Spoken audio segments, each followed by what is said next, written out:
Vous cherchez à comprendre ce qu'est une agence de communication? Je vais vous l'expliquer.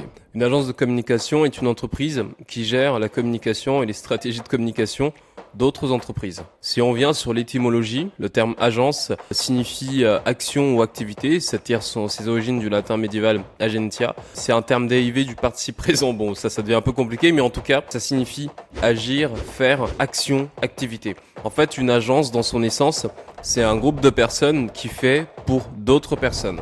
Vous pouvez avoir une agence de communication qui va faire la communication d'autres personnes. Vous pouvez avoir une agence de crime qui va réaliser certains travaux pour d'autres personnes. Vous pouvez avoir une agence d'intelligence artificielle qui va mettre en place, s'occuper de l'IA d'autres acteurs. Mais en fait, je me rends compte que j'ai oublié de me présenter. Donc, je suis Fahim Hassani, CEO de l'agence Monsieur Lead. Moi, ça fait bientôt 7 ans que je travaille en fait dans la communication. Avec Monsieur Lead, on s'occupe de la communication et du marketing de TPE et de PME pour les aider à générer plus de leads qualifiés. Donc voilà, on fait du marketing, on fait de la com, on est une agence et donc je peux à peu près vous expliquer ce qu'est une agence et comment ça fonctionne. Donc une agence en fait va travailler sur à peu près 4-5 grands sujets. Donc d'abord branding et identité visuelle. Donc en fait, elle va venir développer un style visuel, des logos, des couleurs, un style en fait, une manière de communiquer, une manière d'être pour que l'entreprise puisse mieux toucher les gens, puisse mieux toucher ses clients tout simplement. Apple, pour être ça là comme ça, donc ce logo, cette manière-là de disposer les choses minimaliste, élégante, fine, en fait ça c'est un branding en fait qui a été certainement pensé par une agence. Donc c'est un peu le travail d'une agence de communication, c'est de venir réaliser le branding d'autres entreprises. Après une agence, ça crée du contenu, ça crée des visuels, ça crée des publicités, ça crée des vidéos, ça crée des messages. C'est un peu le deuxième grand volet. Donc une création de contenu, ça peut s'exécuter sur les réseaux sociaux d'une entreprise. Donc ici typiquement, cette entreprise a certainement une agence avec laquelle elle travaille qui s'occupe en fait de venir alimenter ses réseaux sociaux, de fournir les photos, les vidéos, les concepts, de gérer également les publicités. Vous allez également avoir la publicité à proprement parler sur Facebook, Instagram, mais également YouTube. Donc ça également, ça se réalise avec des agences. Mais vous pouvez également avoir du classique, ce qu'on appelle du SEO, où là vous allez venir créer des articles de blog pour des entreprises afin qu'ils soient bien référencés sur Google. Donc là typiquement vous tapez comment choisir sa mutuelle.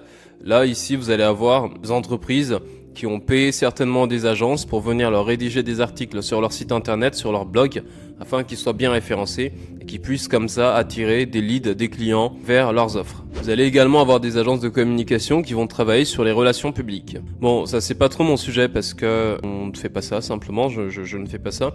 Mais souvent en fait, ces entreprises vont venir bosser avec des acteurs publics ou peut-être même privés et ils vont les aider à être bien perçus par l'opinion publique. Typiquement sur le territoire de La Réunion, je sais que cette femme, Catherine Payette, a une agence qui s'appelle Stratégie et Territoire, dans laquelle ils font beaucoup de relations publiques, mais là, ils vont accompagner des institutions, je pense des mairies, peut-être même des acteurs politiques, des partis politiques plutôt, sur le fait de se faire bien voir par leurs audiences. Cette pratique-là est également en train de naître sur LinkedIn.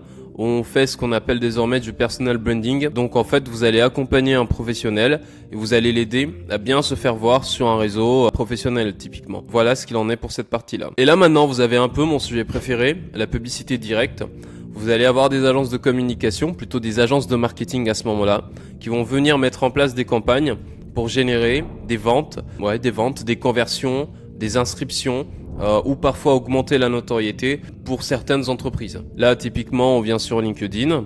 Et puis ici, vous pouvez voir un post, plutôt une publicité. Là, c'est une entreprise qui s'appelle Digipharma, donc c'est un gestionnaire de facturation complet et intégré.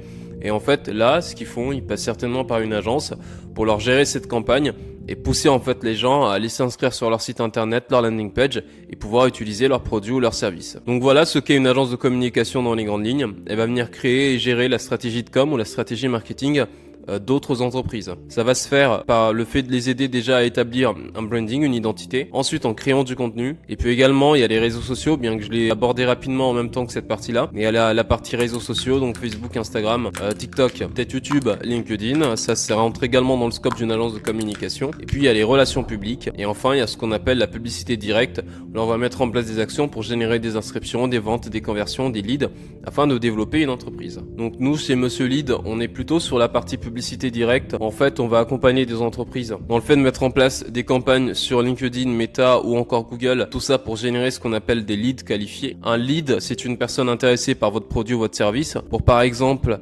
cette mutuelle, c'est une personne qui souhaite souscrire à une mutuelle. C'est quelqu'un qui est intéressé.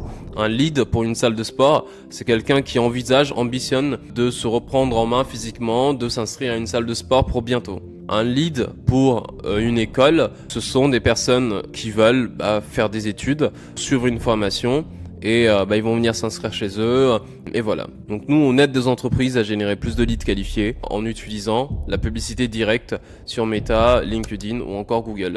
C'était Fahim Hassani, CEO d'Agence Monsieur Lead et on se dit à très bientôt. Merci.